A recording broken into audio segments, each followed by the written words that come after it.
मेरा सवाल ये है कि आप कह रहे हैं कि राज्यपाल बीजेपी की तरफ से है और हम्म। और आरजेडी की तरफ से स्पीकर है। तो स्पीकर है। अगर मामला फंसता है, एक दो विधायकों के आसपास आकर मामला फंसता है, अगर सरकार बनाने के लिए कहा जाता है, पहले सरकार किसको फ्लोर टेस्ट पे मामला फंसता है।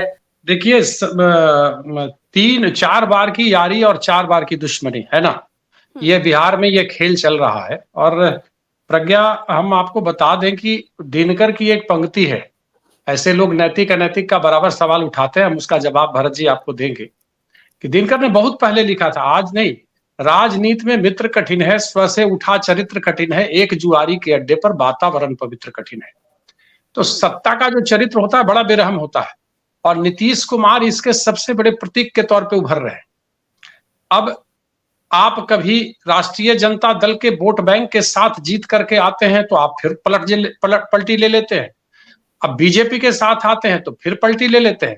मतलब अब इसको राजनीति में जो पॉलिटिशियन है वो विश्वासघात का भी नाम देते हैं। भरत जी के सवालों का जवाब देते हैं कि अभी तक लालू प्रसाद यादव के पास 118 विधायक उनके पास हैं, 122 जो है बहुमत है, ठीक है।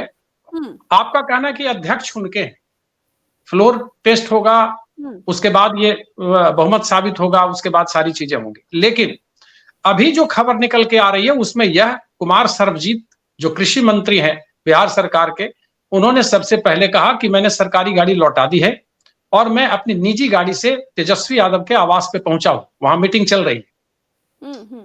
यहाँ के भी वरिष्ठ पत्रकारों के बीच लोगों का अनुमान ऐसा लग रहा है कि किचकिच से बचने के लिए तेजस्वी यादव हो सकता है कि समर्थन वापस ले लें।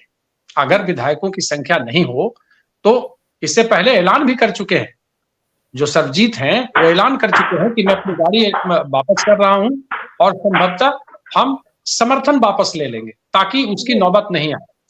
लेकिन जहां तक सवाल है कि अब अध्यक्ष हैं अवध बिहारी चौधरी, राष्ट्रीय जनता दल के हैं, और ये फ्लोर टेस्ट पर मुझे जो लग रहा है, क्योंकि जैसे ही ये फ्लोर टेस्ट की बात आएगी तो एक अविश्वास प्रस्ताव लाया जाएगा। किसके खिलाफ? विधानसभा अध्यक्ष के खिलाफ।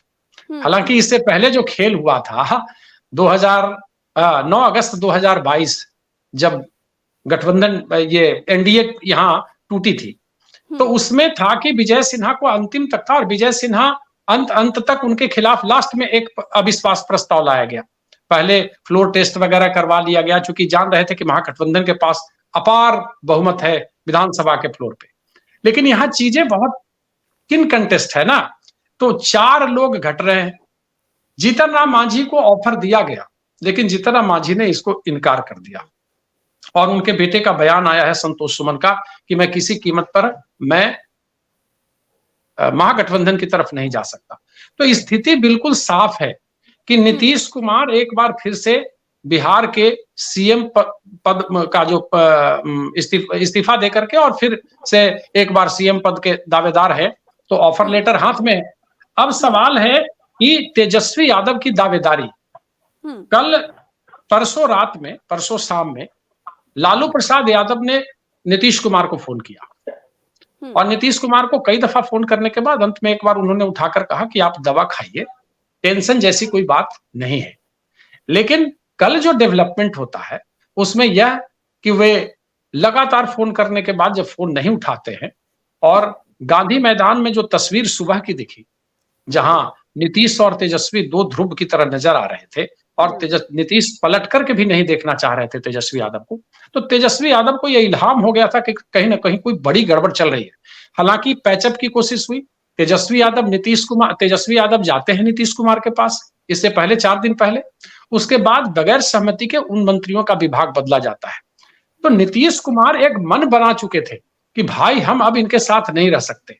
उसको एक घटनाक्रम से अगर समझिएगा आप कि कैसे आखिर क्यों ऐसे हुआ, यह भी बात है, फ्लोर टेस्ट की बात हो, लेकिन थोड़ा सा ये समझना चाहिए दर्शकों को भी कि आखिर ये पोजीशन आया कैसे।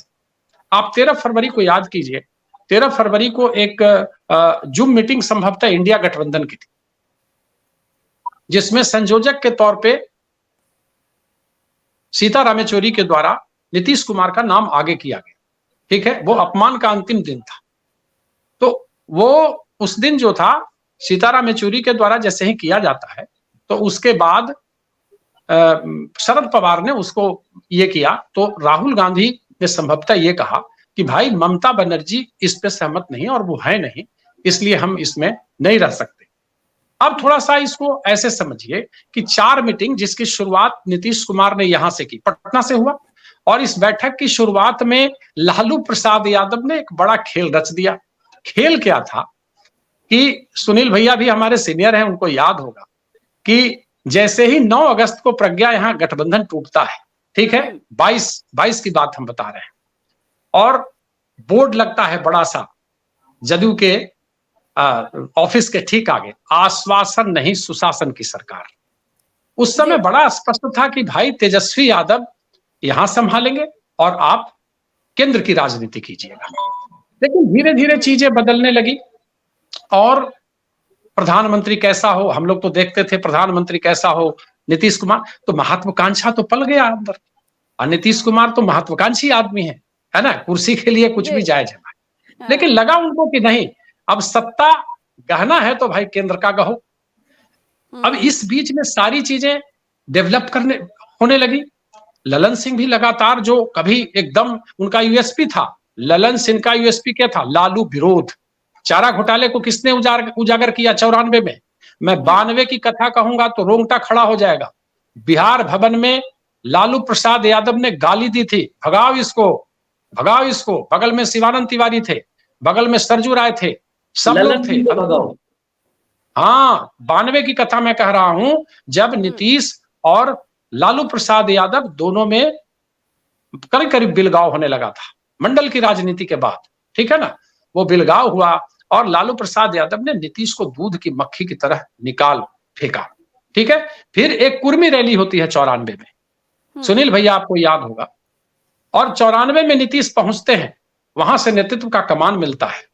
तो प्रज्ञा और भरत जी दोनों ये इसको समझना होगा कि नीतीश कुमार एक रहस्यमय प्राणी है भाई, इनको समझ पाना। हम लोग तो इतने दिनों से देख रहे हैं, इतने दिनों से 97 से मैं पत्रकारिता कर रहा हूं सुनील भैया के संरक्षण में, तो लेकिन अजीब एक तरीके की स्थिति है। कहा जाता है ना कि यही ललन सिंह कहा करते थे जब 10 में हटे थे, तो कहा करते थे कि पेट में दांत है। कभी कभी, अब तो हम स्वयं कभी कभी महसूस कर रहे हैं भैया कि पत्रकार दीर्घा में जब बैठेंगे और फिर यह समीकरण देखेंगे तो मुझे लग रहा है कि आखिर ये बोलेंगे क्या। अब मुझे शर्म आ रही है, लेकिन पता नहीं ये लोग कितने ढीठ होते हैं नेता कि वो हर परिस्थिति के लिए तैयार होते हैं। मैं अब चले आइए तेजस्वी यादव की दावेदारी पे, जो हमारे बड़े भाई सुनील जी भी कह रहे थे।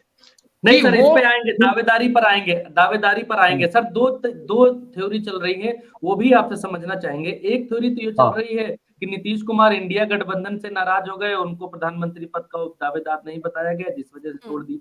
दूसरी थ्योरी ये चल रही है कि जब से तेजस्वी यादव उप मुख्यमंत्री और नीतीश कुमार मुख्यमंत्री बने हैं, तब से तेजस्वी यादव इस तरीके से काम कर रहे हैं, या लोगों में मैसेज ये जा रहा है, अनौपचारिक तौर पर भी, अप्रत्यक्ष तौर पर भी लोगों में मैसेज ये जा रहा है कि तेजस्वी यादव अच्छा काम कर रहे हैं। अस्पताल का उद्घाटन हो, नौकरी देना हो लोगों को, तो तेजस्वी यादव का चेहरा नीतीश कुमार से आगे है, जबकि तेजस्वी यादव डिप्टी हैं और वो सीएम है, उनका चेहरा बड़ा होना चाहिए। तो लोग ये कह रहे हैं कि नीतीश कुमार अपने आप को खत्म होता हुआ देख रहे थे तेजस्वी यादव की आभा के सामने, जिसकी वजह से वो यहाँ से जा रहे हैं। और ये दो थ्योरियां चल रही हैं, एक तो इंडिया गठबंधन और एक तेजस्वी यादव के सामने जो अपना आभा मंडल कम होता देख रहे हैं। तो इन दोनों को सर बताइएगा। नीतीश कुमार का सौभाग्य कहिए या दुर्भाग्य कहिए, है ना, वो अपने राजनीति के अंतिम दौर में है। अब जहां तक आपकी बात है कि तेजस्वी यादव अच्छा काम कर रहे हैं, तो सवाल है कि आपने कुछ दिन पहले यहाँ के विज्ञापनों में क्रेडिट बार देखा हो, ठीक है ना। एक विज्ञापन निकलता है शिक्षक का, ठीक है। अब उसी दिन ये चीजें तय हो गई थी कि कहीं नहीं क्रेडिट बार लेने की कितनी बड़ी कोशिश है। विज्ञापन शिक्षकों का निकलता है, उसमें छोटा सा एक लिखा रहता है 2020 में कैबिनेट से पारित, ठीक है। राष्ट्रीय जनता दल के, इसमें कहीं कोई शक नहीं कि चीजें पहले से चल रही थी, जब बदली और तेजस्वी यादव आए तो वो नियुक्ति का समय आ गया। ये जो 9 अगस्त 2022 के बाद से नियुक्ति का समय आता है और वो एक बाढ़ जैसा आता है और उसमें सारी चीजें हो जाती हैं। अच्छा, नीतीश कुमार के भी मानसिक स्थिति का जरा समझिए कि जब पहला 9 अगस्त को सरकार बनती है, 15 अगस्त को वो मौजूद होते हैं गांधी मैदान पटना में, ठीक है। उस समय ऐलान करते हैं कि अरे आप ही को देखना है, तेजस्वी यादव की तरफ हाथ करते हुए। तो उनको एक विश्वास था और इनको लगातार वो आगे आगे हमेशा इस तरह की बातें सामने आती थी, वे तेजस्वी यादव को खूब प्रोजेक्ट कर रहे थे। लेकिन नीतीश कुमार में एक बड़ी बात है कि जब उनको लगता है कि मेरा अपमान किया जा रहा है या हमको तोड़ने की कोशिश की जा रही है, उनके लोग तोड़ दें किसी को तो कोई शक अंतर नहीं पड़ता, चिराग को कैसे तोड़ा सब कोई जानता है। लेकिन अगर उन्हें ऐसा लगता है कि मुझे तोड़ने की कोशिश चल रही है तो जरा सा ललन सिंह को अध्यक्ष पद से हटाया जाए, ठीक है। क्रेडिट बार की मैं बात, क्रेडिट बार पे मैं कह चुका हूं कि क्रेडिट बार लेने के दोनों में होड़ हो चुकी थी। दोनों चाहते थे एक दूसरे को पटकना, क्योंकि राजनीति महत्वाकांक्षा का खेल है और ये इसमें कहीं कोई शक नहीं। सुनील भैया भी सहमत होंगे कि भारतीय जनता पार्टी भी चाहती है कि इनकी सियासी मौत जल्द से जल्द हो और राष्ट्रीय जनता दल भी चाहती है कि सियासी मौत जल्द से जल्द हो, ताकि अखाड़े में दो ही पहलवान रहे सामने आमने। चूंकि क्षेत्रीय पार्टियां रहती है तो भाई हम लोग तो पत्रकार हैं, हम लोग को तो मजे मजे हैं, बात करने के लिए बहुत सारी चीजें मिल जाती है। राजस्थान में क्या बात कीजिएगा, लेकिन यहाँ क्रेडिट बार चल रहा है और चलने के दौरान ही एक चीज जब आई तो हम लोगों को खटक गया कि ये क्या लिखा जाता है 2020 में के कैबिनेट से पारित। फिर देखिए विजय चौधरी एक जगह जाते हैं, उस समय के शिक्षा मंत्री थे जिन्होंने इसको पारित किया था, तो वे कहते हैं बहुत जोर देकर, अरे ये तो हमने ही ना किया था, ठीक है। तो ये दोनों में तलखियां चल रही थी। लेकिन थोड़ा सा इसको बैठक से जोड़ लीजिए, इंडी गठबंधन के बैठक से जोड़िए। पहला बैठक नीतीश उसके सबसे बड़े टूल्स होते हैं, आधार बनता है। पटना में कराई गई पहली बैठक नीतीश। अब जरा सा उसके बाकिया को देखिए, उस बाकिया को देखिए। राहुल गांधी बैठे होते हैं, सब लोग होता है। इशारों में लालू प्रसाद यादव ने ऐसी बात कह दी कि नीतीश को चुभ गया। अंदर की जो खबर है, अब क्या था, सब कुछ हो गया। अंत में लालू जी माइक लेते हैं, कहते हैं कि अरे आप दुल्हा तो आप ही ना है, दाढ़ी उड़ी बना लीजिए। नीतीश हंसते की भाषा में बात करते हैं, वर्ड टू वर्ड सर।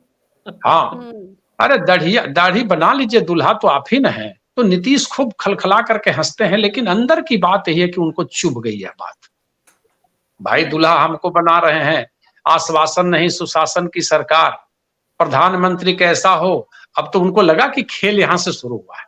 दूसरा बैठक कहां, बेंगलुरु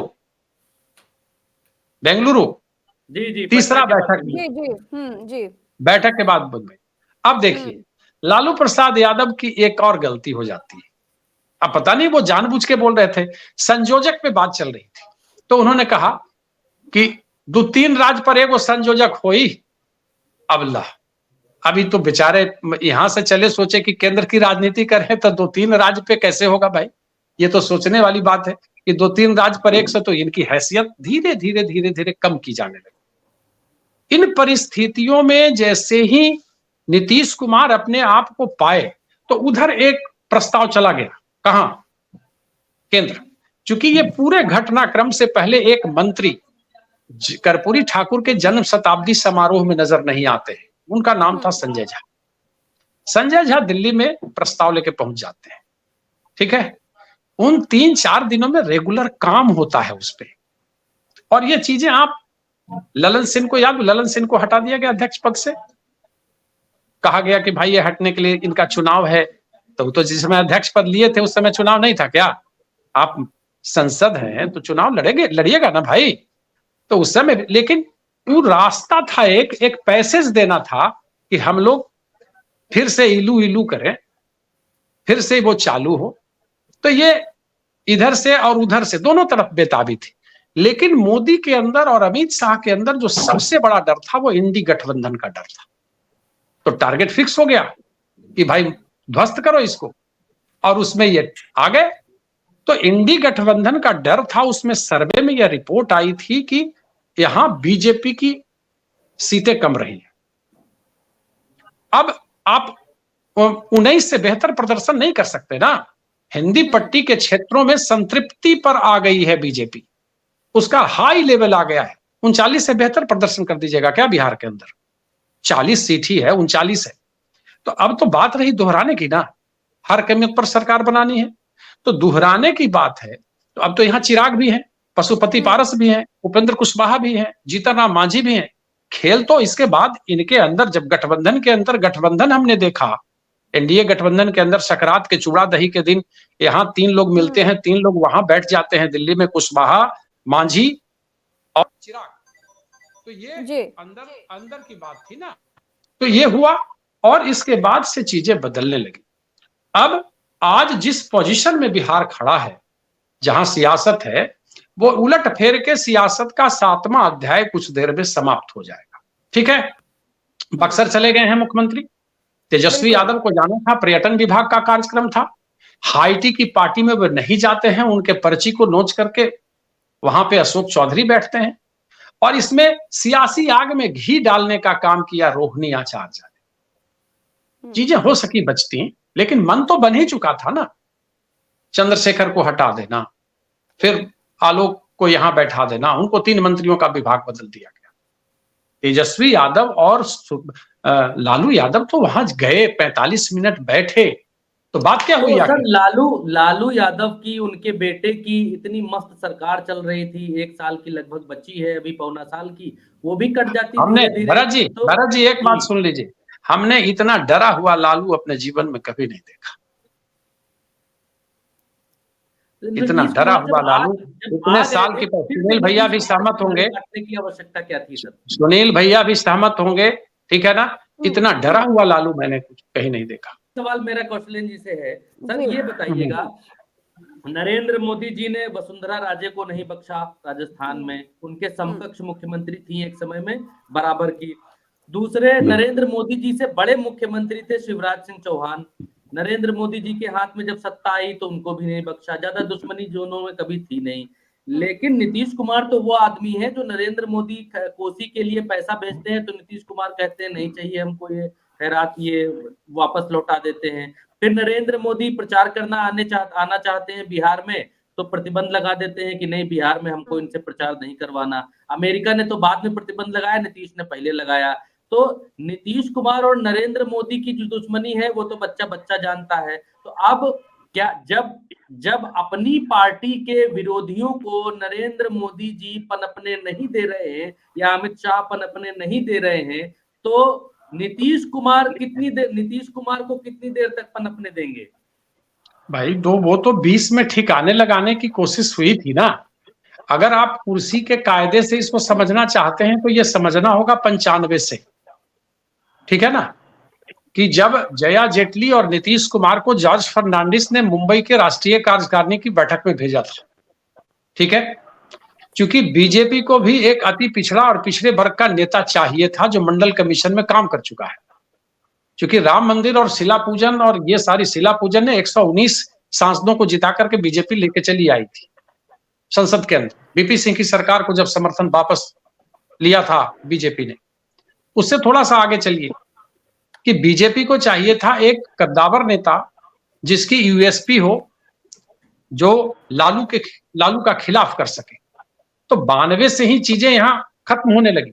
लालू प्रसाद के प्रबल विरोधी के तौर पे नीतीश कुमार आ गए सामने। नीतीश कुमार को सरकार में हस्तक्षेप की कोई इजाजत नहीं थी, जबकि वो जनता दल यू के मंत्री थे, विश्वनाथ कृषि मंत्री हुआ करते थे उस दौरान। अब सवाल था कि बीजेपी इनके कंधे पर बंदूक रख के यहाँ राजनीति करना चाहती थी। 95 या 96 मुझे पूरी तरह याद नहीं है, भैया को याद होगा, तो राष्ट्रीय कार्यकारिणी की बैठक में पगड़ी पहना दिया गया कि चलिए बिहार की राजनीति कीजिए। और उसमें चूंकि वो दौर था, हम लोगों का तो रूह कांप जाता है। हम लोग का गांव ऐसे जगह था, पहला नरसंहार हुआ था 92 में, 34 लोगों को काट दिया गया, गला काटा गया था, और हमारे गांव से ठीक 2 कोस की दूरी पर स्थिति क्या थी। उसके बाद रेगुलर नरसंहार हुए बिहार के अंदर। तो एक व्यक्ति चाहिए था जो विरोध करे। आज जो भारतीय जनता पार्टी सवर्ण जो वोट दे देते हैं भारतीय जनता, देखिए जाति की छाती पर बिहार की राजनीति भी नाचती है और उत्तर प्रदेश की भी नाचती है। तो बिहार के अंदर सवर्ण जो बदल गए कांग्रेस से, उसके पीछे सबसे बड़ा कारण रहा कि लोग काटे जाते रहे। और उस समय जाने वाला एक ही नेता होता था, मुझे जो याद, हम तो पढ़ते भी थे, पढ़ाई कर रहे थे उससे, वो था सुशील मोदी, जो हर दरवाजे पर पहुंच जाता था। अब जिस गांव के अंदर एक एक घर से 4-4 लोग मार दिए जा रहे हो और वहां सरकार अट्ठास कर रही हो, तो अब सवर्ण तो इनके पाले में आने वाले नहीं। दूसरी बात रही, भरत जी और प्रज्ञा जी दोनों समझिएगा, अति पिछड़ा यूएसपी हो गया नीतीश कुमार का, ठीक है। वो जो यूएसपी, अभी तो जातीय गणना बिहार के अंदर हुई है, 36% वोट उसके पास है। तो एक समय हुआ कि जैसे ही अति पिछड़ा वोट यूएसपी हुआ और नीतीश कुमार 2010 के लोकसभा चुनाव में, विधानसभा चुनाव में अति पिछड़ों की राजनीति को अगर कोई फर्श से अर्श तक ले गया तो वो थे नीतीश कुमार। अरुण भैया भी आ गए हैं, तो 19 विधायक जीत करके चले आए इनके, तो उनकी यूएसपी थी। और 2010 के विधानसभा चुनाव में एकदम आप उसको कहिएगा कि बहुमत एकदम और इतना जबरदस्त आया, 206 सीट पर जीत गए, एनडीए यहां जीत गई। लेकिन होता है ना कि महत्वाकांक्षा, एकदम जो बैर की बात कर रहे हैं भरत जी, तो वो बैर जो था वो नीतीश कुमार को अलग हटने पर मजबूर कर दिया, और वहां जो उनकी महत्वाकांक्षा थी वो एक अलग रास्ता तय कर गई, और 2 सीट वो लोकसभा चुनाव में जीतने में कामयाब हो पाए। संभवतः 4 राजद के थे और कुछ कांग्रेस के थे।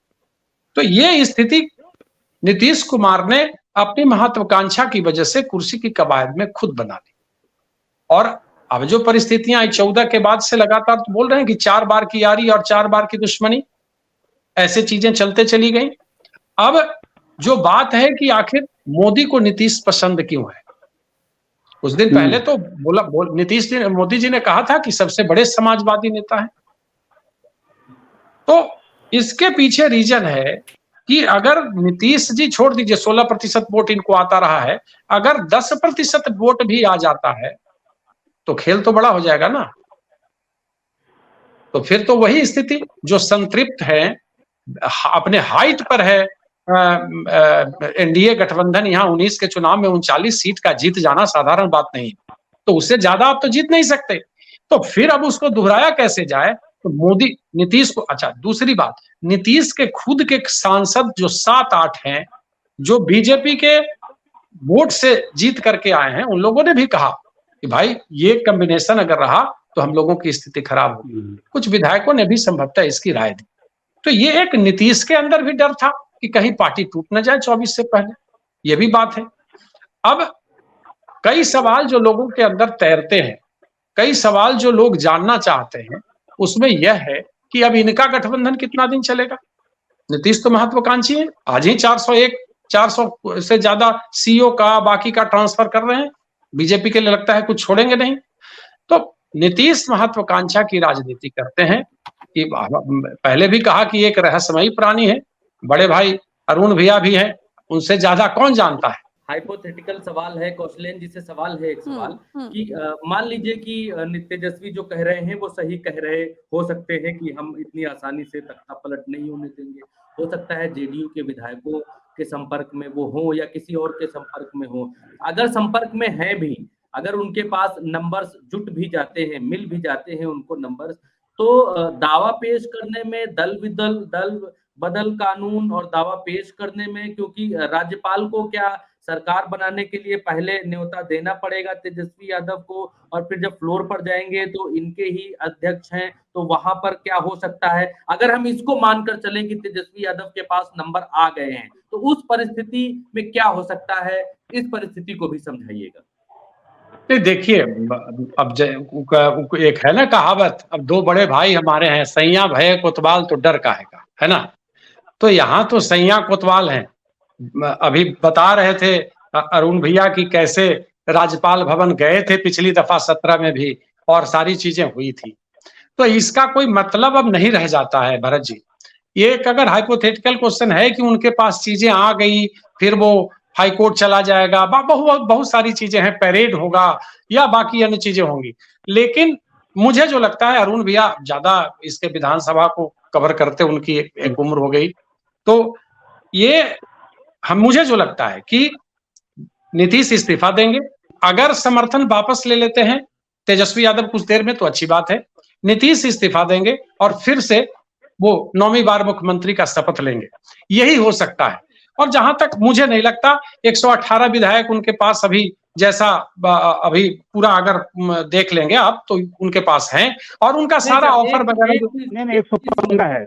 ममता बनर्जी का कहना है कि हम जो है भाई अकेले चुनाव लड़ेंगे, नीतीश कुमार के जाने से विपक्ष के इंडिया गठबंधन को कोई फर्क नहीं पड़ेगा। क्या वाकई कोई फर्क नहीं पड़ेगा? क्योंकि मेन अगुआ के तौर पर तो नीतीश कुमार थे ना। मैं प्रज्ञा आपको अपडेट कर दूं कि ममता बनर्जी ने इससे पहले राहुल गांधी को फोन करके कहा था कि नीतीश कुमार पर विश्वास नहीं करना, वो कभी पलट सकते हैं। खबरें मीडिया में आ चुकी, ठीक है ना? वो कभी पलट सकते हैं, ठीक है।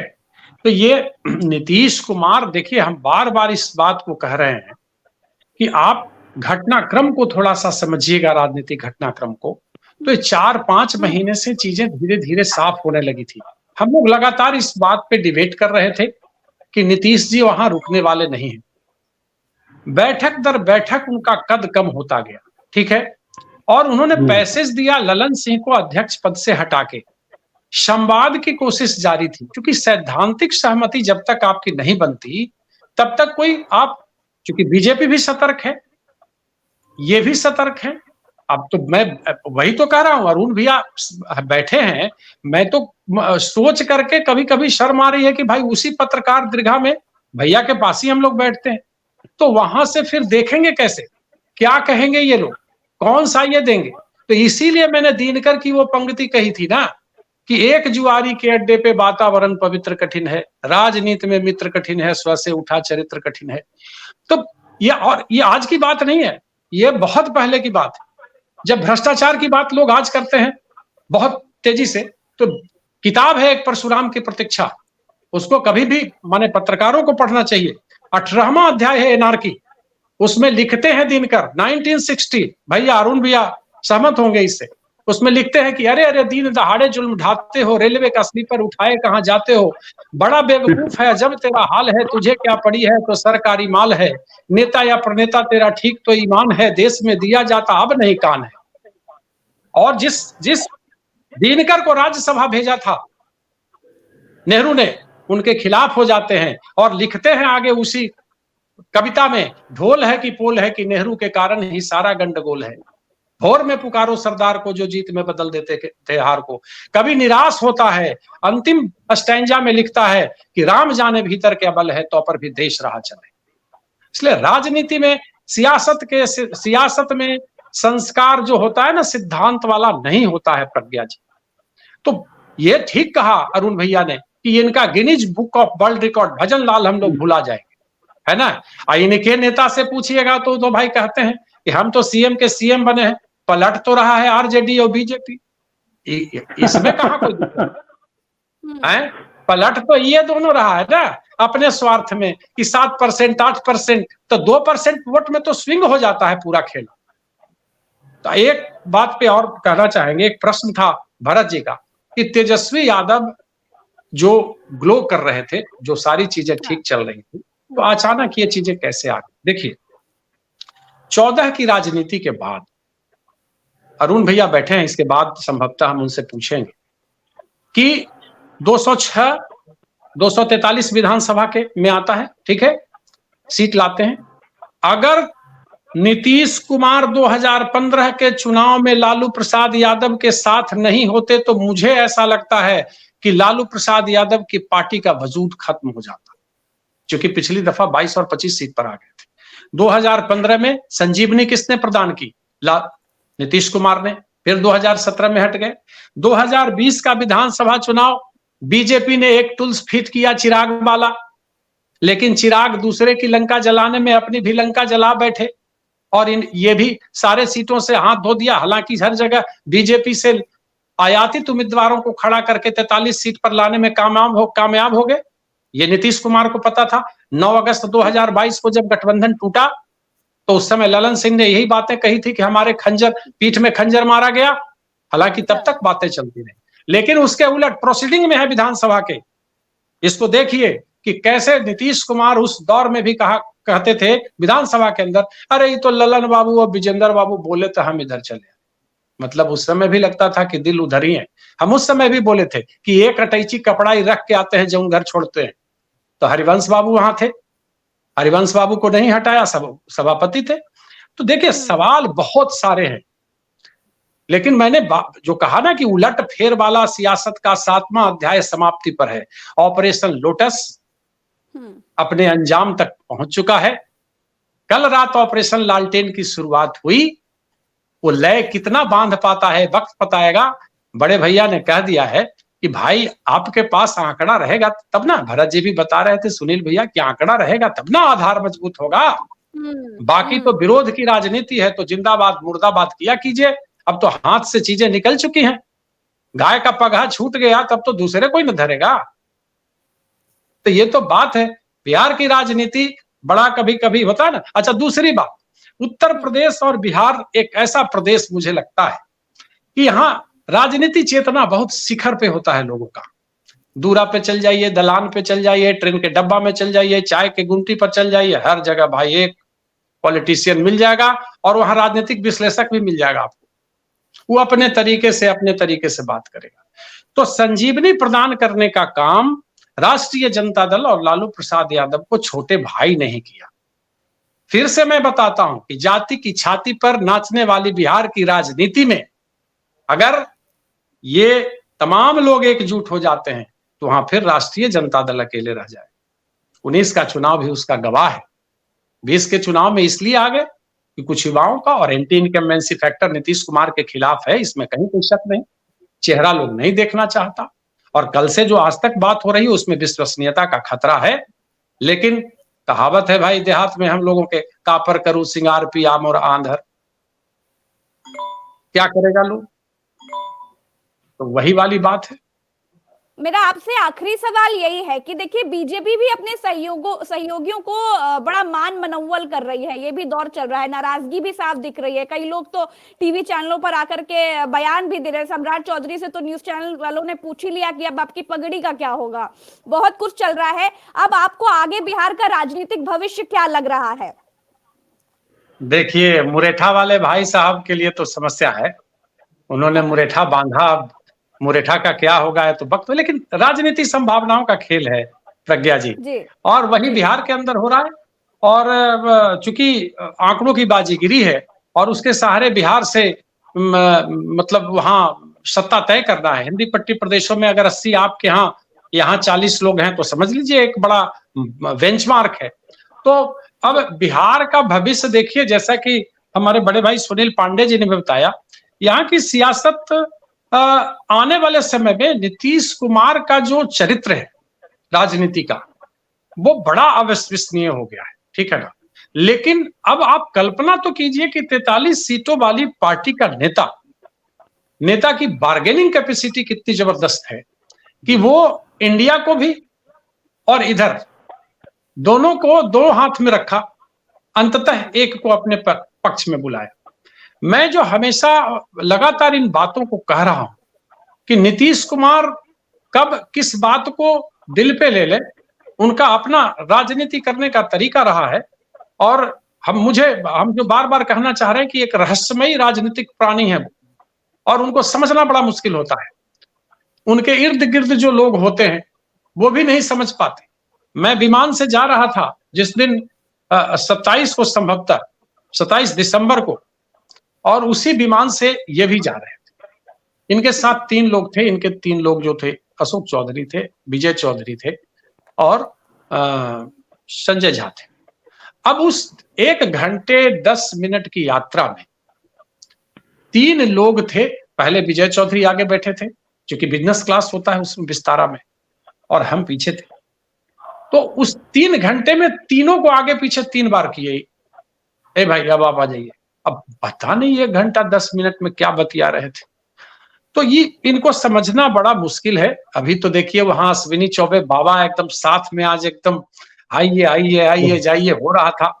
तो अब नए तरीके से भाई विजय सिन्हा जी हमारे हैं, कड़कड़ अध्यक्ष थे, हैं अब तो देखिए उनको कि उनके साथ कल परसों हाइटी में जब देखा मैंने कि एयरपोर्ट पर उनसे मेरी बात हुई, तो उन्होंने बहुत कुछ बताया, लेकिन जब हाइटी में हम उनकी मुस्कुराहट देखे, हम कि क्या बात है भाई, ये सियासी मुस्कुराहट है। तो सत्ता का सुख बड़ा अलबेला होता है, ठीक है ना। सुभाष चंद्र बोस की एक किताब है दिल्ली चलो, तो सत्ता के चरित्र पर जो उन्होंने लिखा है, मैं कहना नहीं चाहता, तो सत्ता का एकदम अलग चरित्र होता है। आप अगर मध्यकालीन भारत से भी देखेंगे ना, तो लोकतंत्र में हम लोग जी रहे हैं, तो बिहार का सियासी भविष्य जिस तरीके से चल रहा है उसी तरीके से चलता रहेगा। सियासी महत्व जितना अगर नीतीश जी का बना रहेगा, उतना आगे घालमेल होता रहेगा, इसी तरीके की चीजें सामने आती रहेंगी। अब 2 साल 17 महीना हुआ इनको गए हुए, 17 महीना के बाद फिर दिल भर आया, अब फिर छोड़ करके चले बड़े भाई को। जबकि अरुण भैया जब गए थे पिछली दफा वहां लालू जी के पास, तो लालू जी ने कहा था अब छोड़ के मत जइया हो। ये प्रॉपर वे में ये रिकॉर्डेड है, अब छोड़ के मत जइया। लेकिन भाई ये तो नीतीश कुमार ठहरे, राजनीति का अपना रंग है और बिहार में उसका अपना ढंग है भाई। तो अब देखिए, अब खेला फिर, अब शपथ ग्रहण कल तो सुन रहे हैं कि एनडीए वाले सारे विधायक जितने हैं, उस दिन हम लोग रात तक थे 17 में, और सब लोग एक साथ बैठ के खाना खाए थे रात में, और दूसरे दिन शपथ ग्रहण हुआ था। अब कल एनडीए बैठक है संभवतः मुख्यमंत्री आवास में, उसमें सारे विधायक जुटने वाले हैं एनडीए के, और अब वो अन्य मार्ग ही पहुंचेंगे लोग, और उसके बाद शपथ ग्रहण की प्रक्रिया पूरी होगी। तो हम लोगों के लिए तो बस समझिए कि ये मसाला ही मसाला है।